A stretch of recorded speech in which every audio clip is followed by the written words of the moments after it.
ఈ సీజన్‌లో మాత్రమే కాసే ఫ్రూట్స్ అంటే సీతాఫలాలు. గట్టిగా ఉన్నాయని అలా ఏమైనా పక్కన పడేస్తున్నారా? అలా చేయొద్దండి. సడెన్‌గా మా ఇంటికి ఇన్నొచ్చాయనమాట.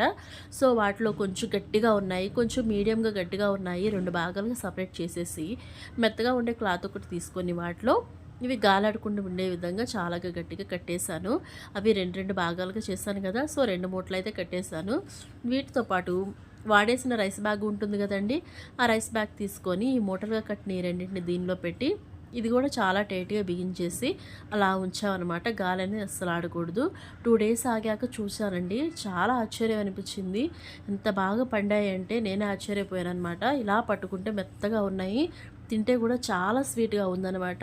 సో, గట్టిగా ఉన్నాయని పడేయొద్దు. ఈ విధంగా ట్రై చేయండి. దానితో పాటు మన వీడియోస్ని లైక్ చేయండి, ఛానల్ని సబ్స్క్రైబ్ చేయండి. మిమ్మల్ని ఇంప్రెస్ చేయడం చాలా కష్టమండి బాబు. ఎవ్వరు సబ్స్క్రైబ్ చేయట్లేదు. ప్లీజ్ అండి ఛానల్ని సబ్స్క్రైబ్